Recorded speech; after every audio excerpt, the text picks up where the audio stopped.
Welcome to the show spotlight viewers with me Vijay Sandhya. So இன்னைக்கு நம்ம கூட ஒரு சூப்பரான டீம் தான் ஜாயின் பண்ணியிருக்காங்க. யார் அப்படின்னு பார்த்தீங்கன்னா ரெட் லேபிள் திரைப்படத்தோட டீம் தான் நம்ம கூட ஜாயின் பண்ணியிருக்காங்க. வாங்க ஷோக்குள்ள போகலாம்.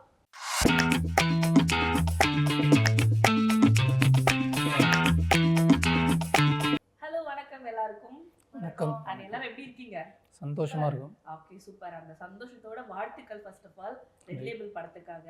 ஸோ ஃபர்ஸ்ட் வந்து சார் நீங்களே ஸ்டார்ட் பண்ணிடலாம், நீங்கள் சொல்லுங்கள். ஸோ இந்த படத்தை பற்றி சொல்லுங்கள். இந்த படம் எப்படி இருக்கும் மக்கள் பார்க்குறதுக்கு? இந்த ரெட் லேபிள் படத்தை பற்றி சொல்லும்போது டைரக்டர் சொன்ன மாதிரி வந்து நீங்கள் முதலே கேட்டீங்க எப்படி டைட்டில் சூஸ் பண்ணீங்க. அதாவது ஒரு கதையை கேட்கும் பொழுது ஒவ்வொருத்தருக்கும் இந்த கதைக்கு தலைப்பு எப்படின்னு தோணும். இப்போ டைரக்டர், நான் அந்த ஸ்பாட்டில் இல்லை, director, producer and actor, Lenin sir, இவங்க ரைட்டர் எல்லாம் சேர்ந்து பேசிகிட்டு இருந்திருக்காங்க இப்படி டைட்டில் வைக்கலாமா அப்படின்னு. இது அங்கேருந்து அப்படியே ஓரமாக இன்னும் ஒட்டு கேட்டுருக்கு என்ன பேசுகிறாங்க அப்படின்னு காதுக்கு கேட்டு டைட்டிலை பற்றி ஒரு ஆர்கியூமெண்ட் நடந்துட்டுருக்கு. இந்த பொண்ணுக்கு எங்கேயோ அடிக்கடி கண்ணில் பார்த்தா அந்த ரெட் லேபிள் ஒரு ஃபேமஸான இது. ஏன்னா அது வந்து சில குடிமக்களுக்கும் தெரியும், பல குடிமக்களுக்கு நிறையவே தெரியும். ஓகேங்களா? ஸோ அது இவங்க கதையை கேட்டுக்கிட்டு இது நடிக்கிறதுனால என்ன பண்ணுச்சு, அதெல்லாம் கேட்டு சார் இப்படி ஒரு டைட்டில் வச்சா அப்படி என்னன்னு இந்த பொண்ணு என்ன சொல்லினா 2 லைனில் இருக்கணும். அப்புறம் இப்போல்லாம் வந்து இங்கிலீஷ் வேர்டு வச்சோம்னா இன்னும் கொஞ்சம் கேட்சிங்காக இருக்கணும் அப்படின்னு சொல்லி ரெட் லேபிள்னுச்சு. டைரக்டருக்கு நான் ஷாக் ஆகிட்டேன், அவர் நானும் ஷாக் ஆகிட்டேன், எங்களுக்கு கூட தோணல. ஆனால் இந்த பொண்ணு கரெக்டாக சொல்லிச்சேன்னு கதைக்கு ஆப்டான ஒரு டைட்டில் சூஸ் பண்ணிச்சு. வாழ்த்துக்கள். ஓகே. அண்ட் இந்த படத்தில் உங்களோட கேரக்டர் எப்படி இருக்கும் சார்? என்னுடைய கேரக்டர் வந்து அடுத்த ஸ்டெப்பாக ஒரு படத்தில் நடிக்க போகும்பொழுது ஒவ்வொரு படத்துலேயும் ஒவ்வொரு ஸ்டேஜ் தான், ஒவ்வொரு அனுபவங்கள் இருக்கும். இந்த படத்தை பொறுத்த வரைக்கும்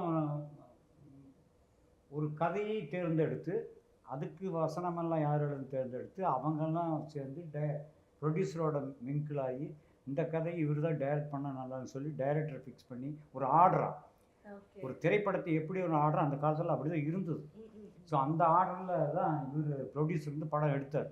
அதே முதல் வெற்றி, ஃபஸ்ட்டு வெற்றி அதுதான். ஏன்னா எல்லா படமும் அது யார் நடித்தாலும் சரி, யார் டைரக்ட் பண்ணாலும் சரி, ஒரு திரைப்படம் வெற்றிக்கு மெயின் காரணம் கதை, திரைக்கதை தான். அந்த வகையில் அது ஃபஸ்ட்டே ஜெயிச்சிட்டாங்க. ஸோ வந்து இந்த படத்தில் வந்து இந்த கேரக்டருக்கு அனுமோகன் போட்டால் நல்லா இருக்குன்னு இவங்க டிசைட் பண்ணாங்க. பார்த்தீங்களா, அதுக்கு என்னோடய 1000 வணக்கங்கள், தேங்க்ஸ் சொல்லணும். ஏன்னா ஒரு இயக்குனருக்கும் ஒரு ரைட்டருக்கு தான் தெரியும் இந்த கேரக்டர் இவர் நடித்தா நல்லாயிருக்கும். ஸோ எனக்கு இந்த படத்தில் அனுபவம் என்னென்னா, நான் வந்து 3வது ஸ்டேஜுக்கு வந்திருக்கேன். அதாவது என்ன பேர் சொல்லி கூப்பிட்றதில்ல. ஒரு டைமில் பாம்பு புத்துனாங்க, இன்னொரு டைமில் புறாவுக்கு பெல் அடிச்சுருந்தாங்க. ஆனால் இந்த படம் ரிலீஸ்க்கு அப்புறம் என்ன ஸ்பெஷலாக ஒரு பேர் சொல்லி கூப்பிடுவாங்க. ஒரு கண்டினியூட்டி பேர் அது. இல்லை அது பேர் சொன்னாவே எல்லோரும் சிரிப்பீங்க, நீங்களே சிரிப்பீங்க. ஒரு முழு நேமை பாதி கட் பண்ணி இந்த படத்தில் வந்து ஆர் வி உதயகுமாருடைய அசிஸ்டண்ட் பிஏ மாதிரி ஒரு கேரக்டர் என்னோட முழு பேர் அவர் சொல்ல மாட்டார், பாதி கட் பண்ணிச்சு. நிறைய சொல்லுவாங்கள்ல, இப்போ எல்லாருமே வந்து இப்போ என் பேர் அனுமோகன்னா அனு அப்படின்னு சில பேர் மோகன் கூப்பிடுவாங்க, பாதி பாதி விட்டுருவாங்க. அந்த மாதிரி இந்த படத்தில் ஆர் வி உதயகுமார் சொல்கிறது என்னன்னா, என்னோடய முழு நேமை விட்டு கட் பண்ணி டே குஞ்சு என்னடா சொல்கிறது கேட்குறத, இந்த குஞ்சு இப்படியே தான். ஆக என்னை கூப்பிடும்போதில் குஞ்சு. ஸோ இந்த படம் ரிலீஸ்க்கு அப்புறம் நான் வெளியே போனால் யார் என்னை பார்த்தாலும் அப்புறம் குஞ்சு எப்படி இருக்கீங்க இப்படி தான் கேட்பாங்க. ஸோ என்னுடைய 3வது ஸ்டேஜுக்கு, அதாவது ஒரு படத்தில் ஒரு கேரக்டருடைய பேரை சொல்லி கூப்பிடும் அளவுக்கு நான் பிரபலம் ஆகிட்டேன் இந்த படத்தை பொறுத்த வரைக்கும். நான் நடித்தது எனக்கு பிடிச்சதுங்கிறது பெருசல்ல, முழு கதையுமே ஒரு கல்லூரி பேஸ்டு கதை. நிறைய கல்லூரி கதைகள் வந்திருக்கு. இதில் ஒரு வித்தியாசமான ஒரு விஷயத்தை சொல்லியிருக்காங்க. கல்லூரிக்கு நடக்கும் சம்பவங்கள்லேயே சில வித்தியாசங்கள். அதில் மாணவர்கள் வந்து எப்படி இருக்கணும், ஒரு ப்ரொஃபஸர் எப்படி இருக்கணும், ஒரு காலேஜ் எப்படி நடத்தணும், மாணவர்கள் என்னென்ன பிரச்சனை வரும், எப்படிலாம் சால்வ் பண்ணுறது ஒரு ஓல்டு ஸ்டூடெண்ட் வந்து சால்வ் பண்ணுவார். அந்த கல்லூரி மேல் மரியாதை உள்ள ஒரு ஓல்டு ஸ்டூடெண்ட். அவர் ஏன் வந்தார், அவருக்கு இந்த காலேஜுக்கு என்ன, அந்த காலேஜுக்கு இவருக்கு வேண்டியவங்க யார் இருக்காங்க, இதெல்லாம் கதையில் உள்ள அதுக்குள்ளே இருக்கும். இவர் வந்து அந்த பிரச்சனை எப்படி சால்வ் பண்ண ரொம்ப நீட்டாக தெளிவாக டைரக்ட் பண்ணியிருக்காரு. கதை வசனம் எல்லாம் சூப்பர். இந்த புதுமுகன்னு சொன்னால் யாருமே நம்ப மாட்டாங்க. அதே மாதிரி அவர் புதுசாக நடிச்சிருக்காங்க நம்ப மாட்டாங்க. ஓகே. ஏன்னா அந்த ஆர்வம் அப்படின்னு வந்ததுனாவே சினிமா மேலே ஒரு ஆர்வத்தினால தான் இவங்கெல்லாம் வந்தது எல்லாருமே. ஸோ நடிக்க வரும்பொழுது நம்ம திறமையை காமிக்கணும்னு சொல்லி சூப்பராக ஆக்ட் பண்ணி ஃபஸ்ட்டு படம்னு சொல்ல மாட்டாங்க யாருமே. அவர் நியாயமாக ஒரு தெலுங்கு படத்தில் ஒரு 10 படம் பண்ணியிருப்பார் போகிறது, இந்த பொண்ணு மலையாளத்தில் ஒரு 10 படம் பண்ணிட்டு போகிறது, அப்படி தான் சொல்லுவாங்க. ஏன்னா இல்லை, ஆமாம், அது பர்ஃபார்மன்ஸு நாங்கள் பார்க்குறதுனால சொல்கிறோம். நம்ம நிறைய நடிகளை பார்க்குறோம். பட் ஒன்றுக்கு ஒரு டேரக்டர் 10 தடவை சொல்கிறத விட ஒரு தடவை சொன்னோன்னே கேட்ச் பண்ணி நடிக்கும். அது இது ஒரு டைலாக் 9 ரியாக்ஷன் பண்ணும். இதில் செலக்ட் பண்ணணும் கஷ்டப்பட்டு டைரக்டர் இது பண்ணுவேன். ஸோ அதனால வெரைட்டிஸ். ஸோ 2 பேருக்குமே வருங்காலம் வந்து செழிப்பான காலம். இந்த படத்துக்கு பிறகு அவர் நிறைய படங்கள் ஹீரோ நடிப்பார், இந்த பொண்ணு நிறைய படங்கள் ஹீரோயினாக நடிப்பார். சூப்பர். அது சார் கிட்டே உங்களுக்கு வாழ்த்துக்கள் வந்துச்சு. அண்ட் நீங்கள் சொல்லுங்கள், இந்த படத்தில் உங்களோட கேரக்டர் இருக்குது சார் சொல்லும்போது தெரிஞ்சிருச்சு ஒரு ஸ்டூடெண்ட்டாக நடிச்சிருப்பீங்க அப்படின்னு என்னோட கெஸ். ஸோ இந்த மாதிரி இருக்கும் உங்களோட கேரக்டர் பேர் பவித்ரா. ஒரு எம்எல்ஏ பொண்ணு, ஒரு ஒப்பீனியனேட்டடா இந்த ஜெனரேஷன்ல இருக்கிற பொண்ணுங்கள் ஓகேங்களா. நம்ம யூஸ்வலா மூவிஸ்ல பார்க்கும்போது என்ன இருக்கும், ஹீரோயின்னா என்ன இப்படி ஹீரோ என்ன சொல்லுங்க, ஹீரோ சாங்க்கு இருக்கிறது பின்னாடி சுத்துறது, அதே தூக்கி போட்டுட்டு ஒரு டிஃப்ரெண்டான ஃப்ரெஷ்ஷான ஒரு ஸ்டோரி டெல்லிங். கரெக்டா ரொம்ப அந்த கேரக்டரும் பிடிச்சது. எல்லா கேரக்டரும் அப்படிதான் வச்சிருக்கு. ஒவ்வொரு கேரக்டருக்கும் ஒவ்வொரு ஸ்டோரி இருக்கிற மாதிரி இருக்கும். அதான் இதுல ரொம்ப ஸ்பெஷலா எனக்கு தோணுது. Apart from every other college stories. Super. And sir உங்ககிட்ட ஃபர்ஸ்ட் ஸ்டோரி சொல்லியிருப்பார்ல, அப்போ உங்களுக்கு என்ன தாட் வந்துச்சு? லைக் மலையாளம் நீங்க பேசுவீங்க, ஐ மீன் தமிழ் கத்துக்கிட்டீங்களா அந்த படத்துல? தமிழ் நல்லா பேசுவீங்களா? தமிழ் எனக்கு ரொம்ப பிடிக்கும். தமிழ் எனக்கு புரியும், கேட்கும்போது எனக்கு புரியும்.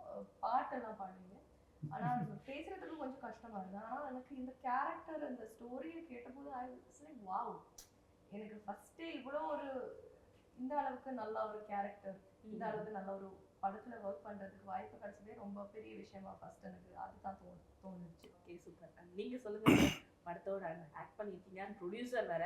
ஸோ அது எப்படி இருந்துச்சு? லைக் அது ரெண்டுமே ஹேண்டில் பண்ண ஒரு ஆக்டர் அண்ட் ப்ரொடியூசரா? ஒரு டஃப்பாலாம் இல்லை, ஜாலியாக தான் இருந்துச்சு. ஜாலியாக இருந்துச்சு. ஆமாம்மா, எனக்கு ஒரு நல்ல டீம் இருக்குது ஹேண்டில் பண்ணுறதுக்கு. ஸோ ஷூட்டுக்கு முன்னாடியே வந்து எல்லாமே ப்ராப்பராக பிளான் பண்ணி அவங்கக்கிட்ட ஹேண்டில் பண்ணிட்டோம்னா அவங்க ஷூட்டுக்கு வந்து எந்த ப்ராப்ளமும் இல்லாமல் அதை ஹேண்டில் பண்ணிடுவாங்க. நடிக்கிறதுக்கு டைரக்டர் சொல்லி கொடுப்பாரு. அதனால எனக்கு அந்த ப்ராசஸ் ரொம்ப பிடிச்சிருந்தது. Okay okay. அண்ட் இது முதல் படம் இல்லையா? ஸோ அந்த ஃபீலிங்கே ஒரு மாதிரி டிஃப்ரெண்டாக இருந்திருக்கும் அந்த ஃப்ரேம்ல பார்க்குறப்போ. லைக் அது அதெல்லாம் இல்லை, இதுவே இல்லை. நம்ம இது ரொம்ப மைண்ட்ல ப்ரிப்பேர்டா இருந்த போல இருக்கு. எனக்கு அந்த ஃபர்ஸ்ட் டைம் அந்த கேமரா அதெல்லாம் எதுவுமே தெரியல. மேபி ப்ரொடியூஸ் பண்ணலாம் அட்வான்டேஜ் போல இருக்கு. யார் நம்ம என்ன கேட்க போறாங்க. ஆமா, அது நான் ஒரு எக்ஸ்பெரிமெண்ட்டுக்காக ஒரு ஆல்பம் சாங் ஒன்று பண்ணியிருந்தேன். ஓகே, சினிமாட்டிக்கா பண்ணிருந்தேன், ரொம்ப நல்லா அதனால அது ஒன்று இருந்தது. பட் மற்றபடி எனக்கு அந்த மாதிரி ஒரு புதுசு அப்படின்ற மாதிரி எனக்கு இருக்கு. ஓகே, கம்ஃபர்டபுளா. ஆமா, ரொம்ப கேஷுவலா தான் இருந்தது. ஓகே. அண்ட் ஒரு படம் அப்படின்ற போது வந்து ஒரு ஒரு புது டைரக்டராக இருக்கும், அறிமுகமாக வராங்க, ஒரு டெபியூ மூவினா. ஸோ அதுக்கு வந்து ப்ரொடியூசர் தேடுறதே கஷ்டமாக இருக்கும். ஸோ உங்கள் 2 பேருக்குள்ள அந்த பாண்டிங் எப்படி கிரியேட் ஆச்சு? எப்படி இந்த படத்தோட தொடக்கம் ஸ்டார்ட் ஆச்சு? அதை பற்றி சொல்ல முடியுமா? இது ஒரு ஒரு அழகான ப்ராசஸ். ஃபர்ஸ்ட் நாங்கள் ரைட்டரை சூஸ் பண்ணோம். பொன் பார்த்திபன் அவர் தான் வந்து ரைட்டர். அவர் வந்து ஒரு லைன் சொன்னார், அந்த லைனை நாங்கள் சூஸ் பண்ணோம். அதுக்கப்புறம் ஸ்கிரிப்ட் டெவலப் பண்ணோம். அதுக்கு நிறைய ஹோம் ஒர்க்லாம் பண்ணோம், நிறைய டிஸ்கஷன்ஸ் மீட்டிங்ஸ்லாம் போய் ஒரு ஆல்மோஸ்ட் ஒரு 5 to 6 months ஆச்சு பவுண்ட் ஸ்கிரிப்ட் ரெடி பண்ணுறதுக்கு. அது ரெடி பண்ணதுக்கு அப்புறம் தான் நாங்கள் டைரக்டரே சூஸ் பண்ணோம். ஓகே. ஸோ அந்த ப்ராசஸ் வந்து 2024 ஜான்ல தான் நடந்தது. ஆல்மோஸ்ட் பொங்கல் முடிஞ்சு தான் அவரை நான் மீட் பண்ணேன். அதுக்கு முன்னாடி ஒரு 2-3 டேரக்டர் மீட் பண்ணோம். இவர் கொஞ்சம் ஓகே ஒரு பண்ணிடுவார்னு ஒரு கான்ஃபிடன்ஸ் வரும் இல்லையா பார்க்கும்போது. அப்படி வந்து அதுக்கப்புறம் டேரக்டர் சூஸ் பண்ணி அதுல வந்து ஒரு 3-4 months அவங்க எல்லாமே டிஸ்கஸ் பண்ணி அப்புறம் ஷூட் அப்படியே ப்ராசஸ். அதான் எதுவுமே பிளான் பண்ணல. இது வந்து அப்படியே ஸ்டெப் பை ஸ்டெப். இப்போ ஒரு 3-4 மாசத்துக்கு முன்னாடி படம் February 6th ரிலீஸ் நாங்கள் பிளான் பண்ணல. அது ஒரு ப்ராசஸ். ஓகே, இதெல்லாம் முடிஞ்சிச்சு. நாங்கள் வந்து டேட்டை ஃபிக்ஸ் பண்ணிட்டு அதுக்கப்புறம் நாங்கள் ஒர்க் பண்ணல. நாங்கள் அப்படியே போஸ்ட் ப்ரொடக்ஷன் பண்ணோம், அதை இம்ப்ரூவைஸ் பண்ணோம், எடிட் திருப்பி பண்ணோம். நிறைய டைம் அந்த படத்தை திருப்பி பார்த்தோம். இது வந்து ஆடியன்ஸ்க்கு போர் அடிக்காது அப்படின்ற கான்ஃபிடன்ஸ் எங்களுக்கு வந்ததுக்கு அப்புறம் படத்தை லாக் பண்ணோம். அதுக்கப்புறம் நாங்கள் ரிலீஸ் டேட்டை ஃபிக்ஸ் பண்ணோம். Wow, nice. ஓகே. இந்த படத்துல நிறைய சீன் இருந்தாலும் இந்த ஒரு சீன் வந்து ரொம்ப வித்தியாசமா இருக்கும், நான் வந்து பார்க்கும்போதே ரொம்ப ரசிச்சேன் அப்படின்னா நீங்க என்ன சொல்லுவீங்க? ரிவீல் ரொம்பலாம் பண்ண வேணாம், லைட்டா சொன்னா கூட ஓகே தான். சார் என்ற சீன் சொல்லுங்க சார். என்ற சீனை பற்றி சொல்லுங்க சார். சார் சொன்ன மாதிரி சொல்லலாம். ஒரு ஹார்ட் சம்மந்தமான ஒரு சீன். இவருக்கும் ஆர்வி உதயகுமார் சாருக்குன்னு ஒரு சீன் இருக்கும் படத்தில். நீங்கள் வந்துட்டு என்ன சொல்கிறது, காமெடியாக ஒரு சீனை நீங்கள் பார்க்கலாம், ஆனால் அது கதைக்கு ரொம்ப முக்கியமான சீன். நீங்கள் ஃபஸ்ட் அதை காமெடியாக பார்ப்பீங்க, அது கதைக்கு ரொம்ப ரொம்ப முக்கியமான சீன். கதைக்கு ரொம்ப முக்கியமான சீன், அது எங்களுக்கு எண்டில் யூஸ் ஆகும். அப்படி ஒரு காமெடி சீன் ஒன்று இருக்குது. அதில் இவர் பேர் அவர் சார் அடிக்கடி சொல்லி உச்சரிப்பார். இவருக்கும் அவருக்குமான பாண்டிங் வந்து அந்த சீனில் இருக்கும். ஒரு காமெடி சீனு அதை எடுத்துட்டோம். இல்லை, ஃபர்ஸ்ட் டிராஃப்டில் அதை எடுத்துட்டோம். அந்த சீன் வந்து ரைட்டிங்லேயே வந்து எனக்கு ரொம்ப பிடிச்ச சீன் அது. அது ஒரு மாதிரி செம்ம ஃபன்னியாக இருக்கும் அந்த சீன். ப்ளஸ் இவங்க பெர்ஃபார்ம் பண்ணும்போதெல்லாம் நான் பார்த்தேன். அந்த சீனை எடிட் பண்ணி பார்க்கும்போது ரொம்ப நல்லா இருந்ததுன்னு சொல்லிட்டு எடிட்டர் வந்து அவங்களுக்கு வந்து கதை தான் அப்படின்னு சொல்லிட்டு அவங்க பார்க்கும்போது அந்த சீன் வந்து அவங்க பிளேஸ் ஆகல. அப்புறம் ஆர்வி உதயகுமார் சார் வந்து அந்த படத்தை பார்த்தாங்க. பார்த்துட்டு அவர் வந்து அந்த சீன் வந்து ஏன் மிக்ஸ் ஆச்சு, ஏன்னா அது ரொம்ப இம்பார்ட்டன்ட் சீனும் கூட. அது வந்து போச்சுன்னா அது வந்து டைலாக நம்ம சொல்லிடலாம், பட் அந்த சீன் வச்சு அது இன்னும் அந்த வேல்யூ வேற மாதிரி இருக்குன்னு சொல்லிட்டு செகண்ட் எடிட்ல தான் அந்த சீன் நம்ம உள்ள கொண்டு வந்தோம். அது சூப்பராக அமைஞ்சிருக்கு. காமெடி சீனு, ஆனால் கதைக்கு ரொம்ப தேவையான சீன். ரொம்ப அதில் ஒரு பாயிண்ட் இருக்கும். ஸோ அந்த மாதிரி அந்த சீனு. ஆனால் அதுக்கு முன்னாடி நான் ரசித்தது வேறு ஒரு நிறைய இடத்துல சொல்லியிருக்கேன். ஒரு முக்கியமான சீன் இருக்குது செகண்ட் ஹாஃபு. ஒரு பில்டிங்குள்ளாரே நடக்கும். அது கொஞ்சம் இன்ட்ரெஸ்டிங்காக இருக்கும். அந்த சீக்வன்ஸே ஒரு 10 to 12 நிமிஷம் போகும். ரொம்ப இன்ட்ரெஸ்டிங்காக இருக்கும். அது ரொம்ப ரசிச்சும் பண்ணும், உங்களுக்கு அது இன்ட்ரெஸ்டிங்காகவும் தெரியும். ஓகே, நிறைய வந்து ஸ்டூடெண்ட்ஸ் இந்த காலேஜ் ரிலேட்டடாக நிறைய மூவி வந்து சார் சொன்ன மாதிரி தான். ஸோ அதுலேயும் காட்டிலும் வந்து இந்த படத்தில் வந்து எந்த அளவுக்கு வித்தியாசம் இருக்கும்? லைக் வந்து ஒரு ஸ்டூடெண்ட்ஸ்க்கு இருக்க, இப்போ சொன்ன மாதிரி ஒரு சீனியர் ஸ்டூடெண்ட் உள்ளே வராங்க அப்படின்னும் போது அது எந்த அளவுக்கு டிஃப்ரெண்ட்டாக இருக்கும் லைக் மக்கள்கிட்ட போய் சேரும்போது? இல்லை, நாங்கள் இதில் ஒரு பாயிண்ட் ஒன்று வச்சுருக்கோம். நாங்கள் அதை ஃபுல்லாக அதை பெருசாக கொண்டு போய் சேர்க்கல. ஒரு 4-5 காலேஜ் மொத்தம், ஒரு எல்லா காலேஜுக்கும் சேர்த்த ஒரு லீடர்னு ஒரு கேரக்டர் ஒன்று. ஓகே, அதாவது காலேஜுக்குள்ளார தானே லீடர் இருப்பாங்க, அது அப்படி இல்லை. எல்லா காலேஜுக்கும் ஏதாவது பிரச்சனைனா ஒருத்தன் போவான் அப்படின்ற ஒரு பாயிண்ட் உங்களுக்கு இதில் புதுசாக இருக்கும். நாங்கள் அதை பெருசாக கொண்டு போகலை, பட் அந்த பாயிண்ட் உங்களுக்கு ரொம்ப புதுசாக இருக்கும். இப்படி இருந்தால் நல்லா இருக்கும்ல காலேஜுக்குள்ளார. அதாவது ஒரு 6 காலேஜுக்குள்ளார ஏதாவது ஒரு பிரச்சனைனா கூட ஒருத்தனை கேட்பாங்க. அந்த கேரக்டர் தான் போயிட்டு எல்லாத்தையும் சால்வ் பண்ணும். ஏதாவது பிரச்சனை அது போய் முன்னாடி நிற்கும். ஸோ அந்த பாயிண்ட் இதில் உங்களுக்கு ரொம்ப புதுசாக இருக்கும். ஓகே, அண்ட் சார் முன்னாடியே சொல்லிட்டாரு, எனக்கு அது பெருசாகவே தெரியல, ஒரு கேஷுவலாக போயிடுச்சு அப்படின்னு சொல்லிட்டு. நீங்கள் சொல்லுங்கள், உங்களுக்கு வந்து இந்த படத்தில் ஆல்ரெடி சொல்லிட்டாங்க நீங்கள் பயங்கரமாக பண்ணீங்க, எக்ஸ்பிரஷன்லாம் எது எடுக்கிறதுன்னு தெரிலனாங்க. பட் இருந்தாலும் ஒரு சில சீன் வந்து எனக்கு பண்ண ரொம்ப கஷ்டமாக இருந்துச்சு, நானும் வந்து மறுபடியும் ட்ரை பண்ணேன், லைக் அந்த மாதிரி ஏதாவது சீன் இருக்கா இந்த படத்தில்? ஆக்சுவலாக இவரை சொல்கிறது ஓகே அசைட், எனக்கு எல்லா சீனுமே வந்து நான் அது புதுசாக பண்ணுறது ஆக்டிங் எனக்கு அப்போ நான் கேமரா ஃப்ரெண்ட்லி வருது first time, movie camera friendly வருது. எனக்கு எல்லா சீனுமே கொஞ்சம் உள்ளே இருந்து கஷ்டமாக இருக்கேன், ஆனால் நான் ட்ரை பண்ணியிருக்கேன், அவ்வளோதான். எஸ்பெஷலி ரொமான்டிக் சீன்ஸ் எல்லாம் எனக்கு அதுவே வராது. லைக் ரியல் லைஃப்பில் எனக்கு நான் அவ்வளோ ரொமான்டிக்கான பர்சனல்லாம் கிடையாது, கொஞ்சம் லைக். ஸோ அதனால அந்த சீன்ஸ் எல்லாம் கொஞ்சம் கஷ்டமாக இருந்தது. அண்ட் ஆல்சோ இப்போது ஆர்வி சார் கூட இருக்கிற கொஞ்சம் காம்பினேஷன் சீன்ஸ் எல்லாம் இருக்கும். ஸோ அவரே வந்து பெரிய டைரக்டர், அந்த ஒரு நர்வஸ்னஸ் இருந்தது. ஸோ அந்த சீனும் கொஞ்சம் கஷ்டமாக இருந்தது. அண்ட் வாக்கிங் தான் ரொம்ப கஷ்டம் எனக்கு. நான் வாக் பண்ணுறது கொஞ்சம் இப்படி, என் ஃப்ரெண்ட்ஸ் எல்லாம் சொல்லுங்க போட போறியா, அந்த அடிக்க போறியா, அந்த மாதிரி தான் கிராஸ் வாக் போவாங்க, அது சேஞ்ச் பண்ணும். ஐ ஹேவ் டு சே நம்ம டைரக்டர் அவ்வளோ அந்த அளவுக்கு சொல்லி கொடுப்பாரு. சரி, ஃபர்ஸ்ட் ஆடிஷன் எடுத்திருப்பாங்க இல்லையா, கண்டிப்பா அப்ப ஏதாவது கிளிப் கொடுத்து நடிக்க வச்சாங்களா இல்ல ரேண்டமா அப்படிங்கறா? எதுவும் இல்ல, ஆடிஷனே வைக்கல. ஓகே, அப்படிப்பட்ட ஒரு இமிடியேட் சிச்சுவேஷன், ஹீரோயின் வந்தே ஆகணும்னு ஒரு சிச்சுவேஷன் தான்.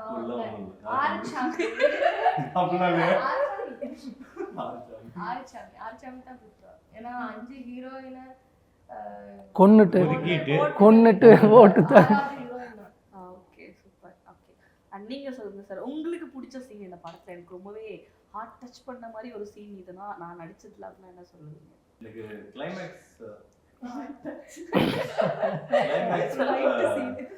பிடிச்சிருக்கு. அப்புறமேட்டு ஃபிளாஷ்பேக் போர்ஷன் ஒரு 3 நாள் ஷூட் பண்ணோம், அது ரொம்ப ஜாலியாக இருந்தது. எல்லா சீனுமே, அப்புறம் அந்த எபிசோட் ஒன்று சொன்னாங்க பில்டிங் வந்தது, அதுவுமே வந்து நல்லா இருந்தது. அதுக்கப்புறமேட்டு எனக்கு ஃபேமிலி அம்மா தங்கச்சி அப்படின்ற மாதிரி ஒரு சீக்வன்ஸ் இருக்கும், அது நல்லா இருந்தது. ரொமான்டிக் சீனை தவிர மற்ற எல்லாமே நல்லா இருந்தது. ஏன் வை ரொமான்டிக் சீன்? அது போரிங். என்னங்க ஹீரோஸ் எல்லாம் அதுல ஜாலியா இருப்பாங்க, கேள்விப்பட்டிருக்கேன் நான். போரிங் அது. இல்லை, இப்போ எல்லா படத்துலையும் அதுதான் வருது, இவங்க வித்தியாசம் பண்ணிட்டாங்க. ஓகே, பண்ணல வரல. காம்பினேஷன் கூட அவ்வளவு ஆமா இல்ல எங்களுக்கும் ஆக்சுவலா இது வந்து ஒரு லவ் ஃபீல் கொடுக்குற படம் தான். கிளைமேக்ஸுமே வந்து ஒரு ஒரு ஒரு நல்ல ஒரு லைட் ஹார்ட்டோட தான் முடிக்கும் படம். அந்த மாதிரி தான் இருக்கும் படம். ஆனா படத்துல நாங்க 2 பேரோட காம்பினேஷன் ஒரு 4-5 டேஸ் தான் இருக்கும்னு நினைக்கிறேன். ஓகே. உங்களுக்கு வந்து ஆக்டிங் பண்ணணும் அப்படின்னு அப்பத்துல இருந்து ஆசையா, இல்ல ஓகே இந்த மாதிரி ஒரு கதை இருக்கு, நல்ல கதை நம்ம பண்ணா மேபி ரீச் ஆகும், அந்த மாதிரி ஒரு இதுல வந்து இதுக்குள்ள வந்தீங்கன்னா, இல்ல வந்து அப்பத்துல இருந்து இன்ட்ரெஸ்ட் ஆக்டிங்? நான் வந்து அந்த மாதிரிலாம் எதுவுமே ஆசைலாம் கிடையாதுங்க. நான் வந்து இதுதான் பண்ணி ஆகணும். நான் வந்து அப்படியே லைஃப் எப்படி போகுதோ அதை அப்படியே ஈஸியாக எடுத்துட்டு போகலாம்.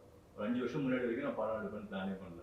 திடீர்னு படம் எடுக்கலாம்னு பிளான் பண்ணேன். அப்போ அதோட ப்ரிப்பரேஷன் என்ன அப்படின்றத பார்த்து அதுக்கான ஸ்டெப்ஸ் எல்லாம் ரெடி பண்ணி ப்ரிப்பேர் பண்ணி வந்து நடிச்சதான். பட் நான் தான் நடிக்கணுன்றதுல கிளியராக இருந்தேன்.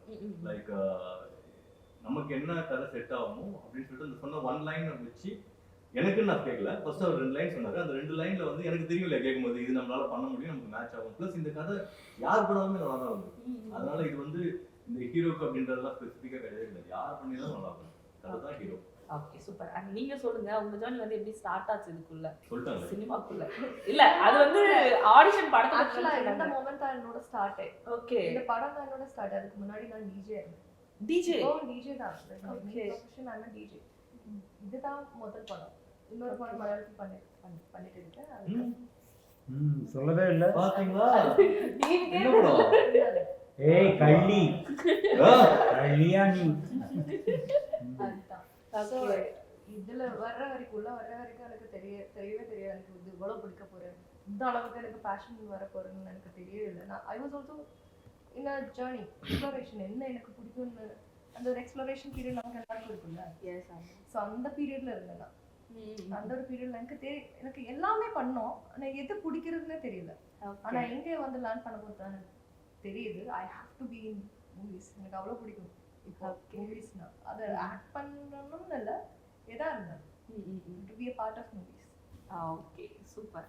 ஓகே. அண்ட் நீங்க சொல்லுங்க, லைக் உங்களுக்கு வந்து உங்க ஜர்னி எப்படி ஸ்டார்ட் ஆச்சு? நீங்க ஃப்ரம் த ஸ்க்ராட்ச்ல இருந்து சொல்லுங்க. ஒரு இடத்துல ஒர்க் பண்ணிட்டு இருந்தேன். ஓகே. ஸோ அந்த நேரம் அங்கே வந்து நிறைய சினிமா பீப்புள்ஸ் வருவாங்க. ஸோ அவங்க கூட இன்ட்ராக்ஷன்ஸ் இருந்தது.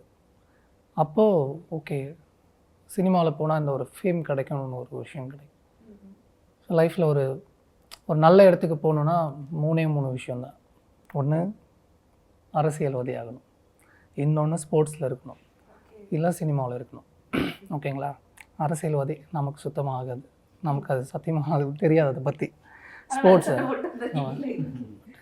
ஸ்போர்ட்ஸு எனக்கு ரொம்ப பிடிக்கும். பட் அந்த டைமில் இப்போ இருக்கிற என்ன சொல்கிறது அவ்வளோ குவாலிட்டி அண்டு நிறைய வந்து இப்போ இல்லை.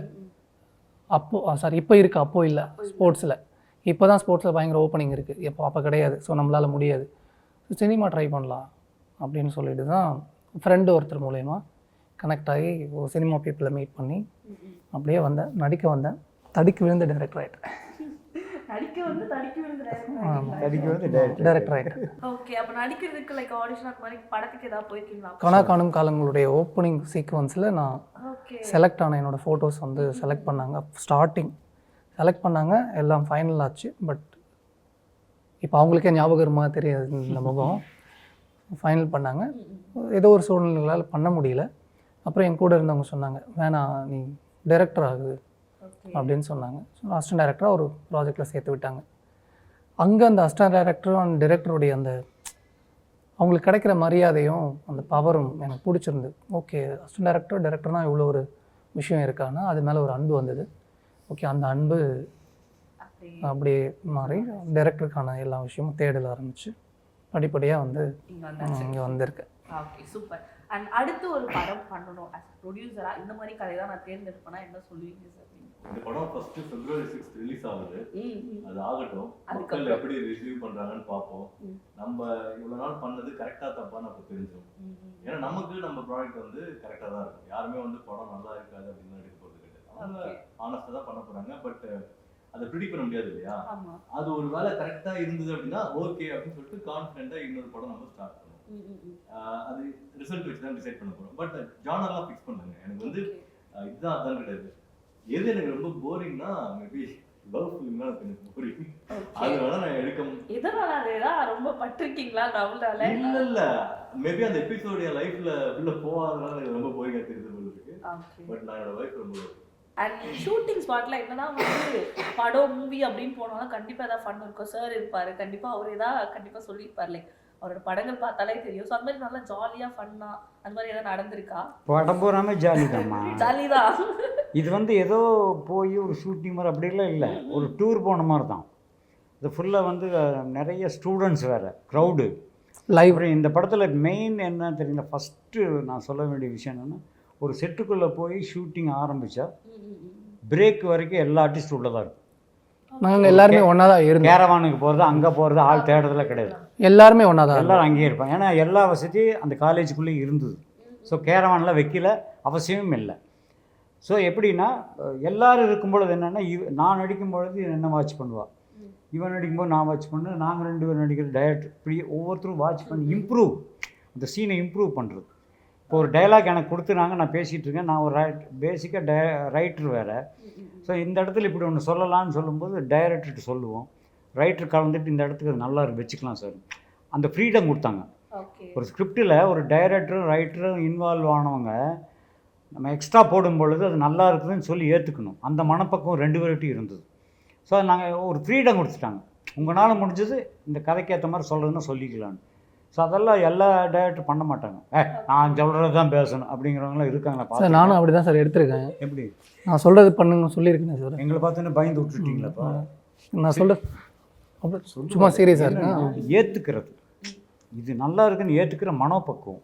ஏன்னா நல்ல விஷயங்களை சினிமாவில் வந்து எவ்வளவுக்கு எவ்வளோ நல்ல விஷயங்கள் அதெல்லாம் உள்ளே சேர்த்துலாம், தப்பு இல்லை. இந்த படத்தை பொறுத்த வரைக்கும் ஒரே ஒரு இது வந்து சினிமா விமர்சனங்களுக்கு அப்பாற்பட்ட படம். சினிமா விமர்சனங்களுக்கே காரணம் என்னென்னா, ஒரு நல்ல படத்தை வந்து அப்படி இப்படி விமர்சிக்க மாட்டான். நல்லா இருக்குன்னா ஒரே முடிச்சு போச்சா? ஸோ அப்பேற்பட்ட ஒரு படம் தான் அது. ஸோ இது வந்து நாட் ரெட் லேபிள், இது திரைக்கு வந்த பிறகு இதுதான் க்ரீன் லேபிள். ஐ திங்க் அப்போ ரெட் லேபிளுக்கு அப்புறம் க்ரீன் லேபிள் வரும்னு நினைக்கிறேன். ஆமாம்மா, எடுப்பேன் Green Label, Black Label, White Label. And இன்னொரு விஷயம் என்னன்னா, லைக் இந்த படம் சில விமர்சனம் வந்தது. ஐ மீன் ரீசெண்டாக வந்த பராசக்தி படத்தோட ஏதோ சம்திங் விஷயம் இருக்கு அப்படின்ற மாதிரி. ஸோ அதை பற்றி எங்களுக்கு ரொம்ப புதுசாக இருக்கு, சொல்லுங்க, நாமளும் கேட்கலாம். பராசக்தி படத்தோட சம்பந்தப்பட்ட ஏதோ சம்திங் இருக்கு அப்படின்ற மாதிரி என்ன நியூஸ்ன்னு சொன்னீங்கன்னா நம்ம தெரிஞ்சுப்போம். தெரியல, ஒரு வீடியோல பார்த்தேங்க. காட்டுங்க ப்ளீஸ். படம் எடுத்த ப்ரொடியூசர் நானே டைரக்டர் அவரு, எங்களுக்கே கதை தெரியாது என்னன்னு. நீங்க பராசக்தி படம் இல்லைங்க, நான் படம் பார்த்துட்டேன், ரெட் லேபிள் படமும் பார்த்துட்டேன்.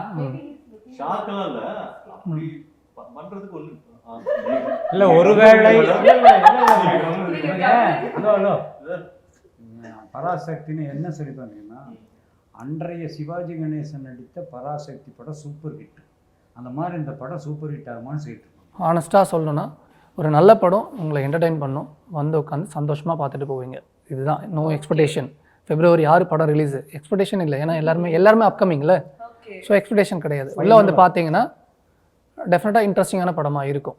இதுதான் ஃபைனலாக ஒன்று, வானவில் நேயர்கள் எல்லாருக்குமே நான் ஒன்று மட்டும் சொல்லிக்கிறேன், திரைப்படங்களை தயவு செய்து திரை அரங்குகளை போய் பாருங்கள். அது எந்த படமாக இருந்தாலும் சரி, இந்த படத்து திரையரங்குகளை அந்த க்ரௌடோடு சேர்ந்து என்ஜாய் பண்ணுற அளவுக்கு நல்ல படம்.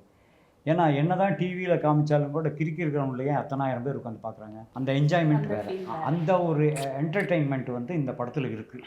குறிப்பாக கல்லூரி மாணவர்கள் நிச்சயமாக இந்த படத்தை பார்ப்பார்கள், ரசிப்பார்கள், பாராட்டுவார்கள். இதில் மாற்றுக்கிறதே கிடையாது.